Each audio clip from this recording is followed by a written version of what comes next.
पंजाबी कहानी कुपत्ता टब्बर। लिखारी जिले हुमा बुखारी। आवाज़ अजमल सिकंदरी। 4-5 दिन हो गए सन। ਸਕੂਨ ਕੁਝ ਚੰਗਾ ਨਹੀਂ ਸੀ ਪਿਆ ਲੱਗਦਾ। ਨਾ ਕਿਸੇ ਘਰ ਇੱਟ ਡਿੱਗੀ, ਨਾ ਮਾਸੀ ਤੰਦੂਰ ਵਾਲੀ ਨੇ ਆਪਣੀ ਜ਼ੁਬਾਨ ਦੀ ਕਾਟ ਵਿਖਾਈ, ਨਾ ਕਿਸੇ ਬਾਲ ਦਾ ਸਿਰ ਪਾਟਾ, ਨਾ ਮਹੱਲੇ ਵਿੱਚ ਕਿਸੇ ਦੀ ਗੁੱਤ ਖਿੱਚੀ ਗਈ, ਨਾ ਕਿਸੇ ਦੀ ਚੁਗਲੀ, ਨਾ ਕੋਈ ਨਵਾਂ ਡਰਾਮਾ। ਇਹ ਵੀ ਕੋਈ ਜ਼ਿੰਦਗੀ ਏ? ਹੱਲਾ ਗੁੱਲਾ ਜ਼ਿੰਦਗੀ ਦੀ ਅਲਾਮਤ ਏ ਤੇ ਇਹਨੂੰ ਜਾਰੀ ਰਹਿਣਾ ਚਾਹੀਦਾ ਹੈ। ਮੈਂ ਤੰਗ ਆ ਕੇ ਸੋਚਿਆ। ਅੱਜ ਛੁੱਟੀ ਦਾ ਦਿਨ ਸੀ, ਹੋਰ ਵੀ ਬੋਰ ਹੋ ਰਿਹਾ ਸਾਂ। ਮੈਂ ਮਾਂ ਨੂੰ ਪੁੱਛਿਆ, ਕੀ ਗੱਲ ਏ ਮਾਂ, ਮਹੱਲਾ ਬਦਲਿਆ ਨਹੀਂ ਪਿਆ ਲੱਗਦਾ? ਮਾਂ ਹੱਸ ਕੇ ਆਖਣ ਲੱਗੀ, ਕਮਲਿਆ ਸ਼ੁਕਰ ਕਰ ਜੇ ਸੁੱਖ ਦਾ ਦਿਨ ਪਿਆ ਲੰਘਦਾ ਏ, ਕਿਤੇ ਨਜ਼ਰ ਨਾ ਲਾ ਦੇਵੀਂ। ਮੈਂ ਉੱਠਿਆ, ਬਾਹਰ ਬੂਹੇ ਵਿੱਚ ਆ ਖਲੋਤਾ। ਬਾਲ ਬੜੇ ਸਕੂਨ ਨਾਲ ਅੱਜ ਖੇਲ ਰਹੇ ਸਨ। ਨਾ ਕਿਸੇ ਨੇ ਕਿਸੇ ਦੀ ਲੱਤ ਖਿੱਚੀ, ਨਾ ਬਾਂਹ ਮਰੋੜੀ, ਨਾ ਹਾਰਨ ਤੋਂ ਫੱਡਾ ਪਿਆ। ਮੈਂ ਸੋਚਿਆ ਨਾਲ ਦੇ ਮਹੱਲੇ ਹੀ ਜਾਇਜ਼ਾ ਲੈ ਆਵਾਂ, ਖਬਰੇ ਅੱਜ ਉਹਨਾਂ ਦੀ ਵਾਰੀ ਹੋਏ। ਪਰ ਉੱਥੇ ਵੀ ਸਕੂਨ ਸਿਰ ਚੜ੍ਹ ਕੇ ਬੋਲ ਰਿਹਾ ਸੀ। ਸਾਰੇ ਲੋਕ ਆਪਣੇ ਆਪਣੇ ਕੰਮਾਂ ਵਿੱਚ ਰੁੱਝੇ ਹੋਏ ਸਨ। ਉਸ ਤੋਂ ਪਰਲੇ ਮਹੱਲੇ ਵੀ ਜਾਤੀ ਮਾਰ ਆਇਆ। ਉੱਥੇ ਵੀ ਚਾਚਾ ਫਰੂਟ ਵਾਲਾ ਅੱਜ ਆਪਣਾ ਤਰੱਕਾ ਹੋਇਆ ਫਰੂਟ ਸੁੱਟਣ ਤੇ ਮਜਬੂਰ ਲੱਗ ਰਿਹਾ ਸੀ। ਮੈਂ ਪੁੱਛਿਆ, ਚਾਚਾ ਕੀ ਬਣਿਆ? ਆਵਾਜ਼ਾਰ ਜਿਹਾ ਬੋਲਿਆ, ਇੰਤਜ਼ਾਰ ਵਿੱਚ ਬੈਠਾ, ਖਬਰੇ ਕੋਈ ਆ ਹੀ ਜਾਏ। 2-3 ਦਿਨਾਂ ਤੋਂ ਸੁੱਟਣਾ ਪੈਂਦਾ ਹੈ। ਮੈਂ ਫੇਰ ਸੂਹ ਲੈਣ ਲਈ ਪੁੱਛਿਆ, ਚਾਚਾ ਉਂਝ ਖੈਰ ਹੈ ਨਾ? ਤੂੰ ਹੀ ਪਤਾ ਕਰਨਾ ਸੀ ਕਿ ਕੀ ਗੱਲ ਏ, ਕੋਈ ਆਇਆ ਕਿਉਂ ਨਹੀਂ? ਚਾਚਾ ਕੰਨਾਂ ਨੂੰ ਹੱਥ ਲਾ ਕੇ ਬੋਲਿਆ, ਲੈ ਮੇਰੀ ਮੱਤ ਵੱਜ ਗਈ ਏ ਕਿ ਆਖਾਂ ਆ ਬੈਲ ਮੁਝੇ ਮਾਰ। ਜੇ ਜਾ ਕੇ ਪੁੱਛਦਾ ਤੇ ਉਹਨਾਂ ਕੋਲੋਂ ਖਿੱਤਾ ਫਿਰ ਕਿਉਂ ਛੁਡਾਉਂਦਾ? 100 ਤਫਤੀਸ਼ਾਂ ਹੋਣਗੀਆਂ। ਤੈਨੂੰ ਫਲਾਣੇ ਨੇ ਘਲਿਆ ਹੋਏਗਾ ਸਾਡੇ ਘਰ ਦੀ ਸੂਹ ਲੈਣ ਲਈ। ਤੂੰ ਸਾਡੇ ਘਰ ਨੂੰ ਭੰਡਣ ਆਇਆ ਵੇਂ। ਤੇਰੇ ਖਿਆਲ ਵਿੱਚ ਅਸੀਂ ਭੁੱਖੇ ਕਮੀਨੇ ਆ ਕਿ ਰੋਜ਼ ਹੀ ਤੇਰਾ ਤਰੱਕਾ ਹੋਇਆ ਫਰੂਟ ਖਾਂਦੇ ਆ? ਚਾਚਾ ਹਾਲੀ ਵੀ ਆਪਣੇ ਬੁੱਢੇ ਤੇ ਲਮਕੇ ਹੋਏ ਕੰਨਾਂ ਨੂੰ ਹੱਥ ਲਾ ਕੇ ਬੋਲੀ ਜਾ ਰਿਹਾ ਸੀ। ਉੱਥੋਂ ਉੱਠਿਆ, ਸੋਚਿਆ ਮੈਂ ਹੀ ਅੱਜ ਆਪਣੀ ਦਲੇਰੀ ਵਿਖਾ ਦੇਵਾਂ। ਉਹਨਾਂ ਦੇ ਬੂਹੇ ਅੱਗੋਂ ਲੰਘਦਿਆਂ ਕੰਨ ਪੂਰੇ ਉੱਧਰ ਕਰ ਲਏ ਕਿ ਕੋਈ ਆਵਾਜ਼ ਅੰਦਰੋਂ ਆਏ ਤੇ ਪਤਾ ਚੱਲੇ। ਪਰ ਖਾਮੋਸ਼ੀ ਨੇ ਠਾ ਚਪੇੜਾਂ ਲਾ ਕੇ ਘੱਲ ਦਿੱਤਾ। ਕੁਝ ਅੱਗੇ ਜਾ ਕੇ ਫੇਰ ਮੁੜਿਆ, ਖਬਰੇ ਹੁਣ ਕੁਝ ਕੰਨੀ ਪੈ ਜਾਏ। ਪਰ ਫੇਰ ਖਾਮੋਸ਼ੀ ਅੱਗੇ ਵੱਧ ਕੇ ਮੈਨੂੰ ਰੱਖ ਕੇ ਚਪੇੜ ਲਾਣ ਹੀ ਲੱਗੀ ਸੀ ਕਿ ਮੈਂ ਛੇਤੀ ਨਾਲ ਉਹਨਾਂ ਦੇ ਨਾਲ ਵਾਲਿਆਂ ਦਾ ਬੂਹਾ ਖੜਕਾ ਦਿੱਤਾ। ਅੰਦਰੋਂ ਤਾਇਆ ਅਸਲਮ ਆਪਣੀ ਧੋਤੀ ਸੰਭਾਲਦਿਆਂ ਤੇ ਕਮੀਜ਼ ਤੋਂ ਬੇਨਿਆਜ਼ ਪਿੰਡੇ ਨੂੰ ਖੁਰਕਦਿਆਂ ਆਵਾਜ਼ਾਰ ਜਿਹਾ ਹੋ ਕੇ ਨਿਕਲਿਆ। ਓਏ ਅੱਜ ਜੇ ਸਕੂਨ ਦੀ ਨੀਂਦਰ ਸੌਂ ਹੀ ਰਿਹਾ ਸਾਂ ਤੇ ਜਗਾ ਦਿੱਤਾ ਹੀ ਯਾਰ।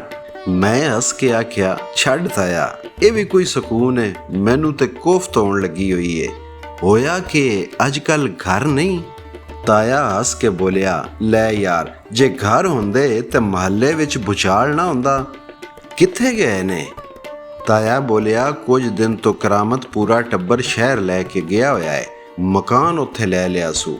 ਕੁਝ ਸਮਾਨ ਹਾਲੀ ਇੱਥੇ ਹੀ 2-4 ਦਿਨਾਂ ਨੂੰ ਉਹ ਵੀ ਲੈ ਜਾਣਗੇ। ਮੈਂ ਹੈਰਾਨ ਹੋ ਕੇ ਪੁੱਛਿਆ, ਤਾਇਆ ਪੂਰਾ ਟੱਬਰ? ਪਰ ਸ਼ਹਿਰ ਵਿੱਚ ਤੇ ਖਰਚੇ ਹੀ ਬੜੇ ਹੁੰਦੇ ਨੇ, ਕਿਵੇਂ ਚਾਚਾ ਕਰਾਮਤ ਪੂਰੇ ਕਰ ਲਏਗਾ? ਆਹੋ ਇਹ ਗੱਲ ਠੀਕ ਏ, ਪਰ ਉਹਨੇ ਉਹਨਾਂ ਦਾ ਪੂਰਾ ਇੰਤਜ਼ਾਮ ਕੀਤਾ ਏ। 6ਵਾਂ ਦੇ 6 ਪੁੱਤਰਾਂ ਨੂੰ ਕੰਮਾਂ ਤੇ ਪਾਏਗਾ। ਉਹਨਾਂ ਦੇ ਕੰਮਾਂ ਦਾ ਇੰਤਜ਼ਾਮ ਕਰ ਕੀ ਆਇਆ ਸੀ।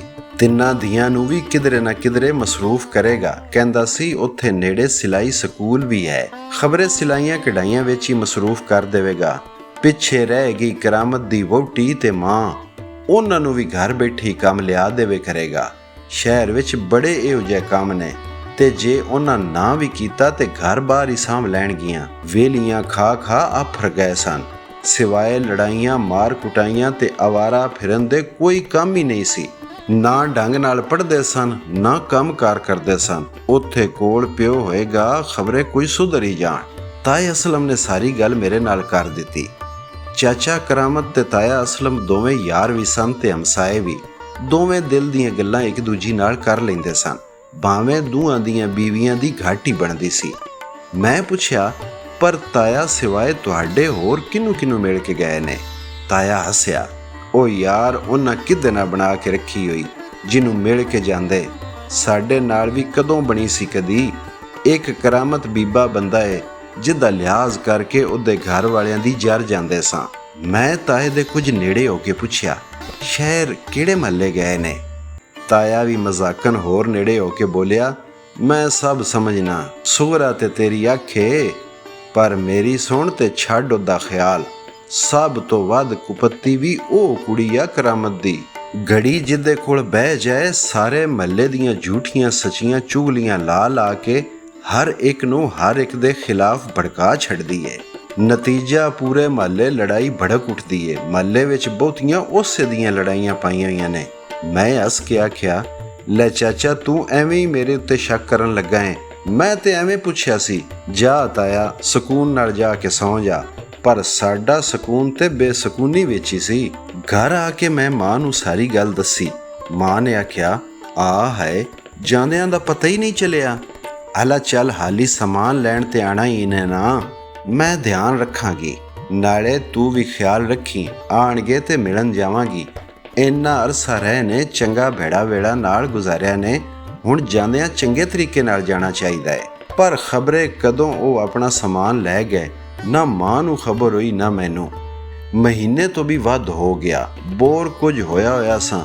ਰੱਬ ਨੇ ਮੌਕਾ ਦਿੱਤਾ ਤੇ ਸ਼ਹਿਰ ਮੈਨੂੰ ਕੁਝ ਕੰਮ ਪੈ ਗਿਆ। ਸੋਚਿਆ ਚੰਗਾ ਏ ਕੁਝ ਹਵਾ ਬਦਲੀ ਵੀ ਹੋ ਜਾਏ। ਕਾਲਜ ਦੇ ਯਾਰ ਅੰਜਮ ਕੋਲ ਜਾਣਾ ਸੀ, ਕੁਝ ਨੌਕਰੀ ਲਈ, ਕੁਝ ਹੋਰ ਵੀ ਕੰਮ ਸਨ। ਅੱਗੇ ਵੀ ਸ਼ਹਿਰ ਜਾਂਦਾ ਸਾਂ ਤੇ ਉਹਦੇ ਕੋਲ ਹੀ ਜਾਂਦਾ ਸਾਂ, ਪਰ ਅੱਜ ਉਹਦੇ ਮਹੱਲੇ ਦੀ ਹਾਲਤ ਕੁਝ ਆਪਣੇ ਮਹੱਲੇ ਵਰਗੀ ਲੱਗੀ। ਪੁੱਛਿਆ ਤੇ ਅੰਜਮ ਨੇ ਦੱਸਿਆ, ਯਾਰ ਨਵੇਂ ਕਿਰਾਏਦਾਰ ਮਹੱਲੇ ਵਿੱਚ ਆਏ ਨੇ, ਬੜੇ ਕੁਪੱਤੇ ਲੋਕ ਨੇ, ਸਾਰੇ ਮਹੱਲੇ ਨਾਲ ਲੜਾਈਆਂ ਲੈ ਚੁੱਕੇ ਨੇ। ਪਰ ਯਾਰ ਉਹਨਾਂ ਦੀ ਇੱਕ ਧੀ ਏ ਸੁਗਰਾ, ਬੜੀ ਸੋਹਣੀ ਏ। ਮੈਂ ਤੇ ਮਾਂ ਨੂੰ ਉਹਦਾ ਰਿਸ਼ਤਾ ਮੰਗਣ ਲਈ ਆਖ ਦਿੱਤਾ ਏ।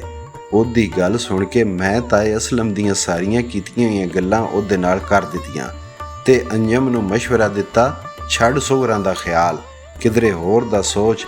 ਪਰ ਅੰਜਮ ਮੇਰੀ ਗੱਲ ਲੱਗਦਾ ਸੀ ਕੰਨ ਲਪੇਟ ਕੇ ਸੁਣ ਰਿਹਾ ਸੀ। ਉਹਦੀਆਂ ਅੱਖਾਂ ਵਿੱਚ ਮੈਂ ਜਾਤੀ ਪਾਈ ਤੇ ਅੱਖਾਂ ਵਿੱਚ ਸੁਗਰਾਂ ਪੁਤਲੀ ਬਣ ਕੇ ਨੱਚ ਰਹੀ ਸੀ।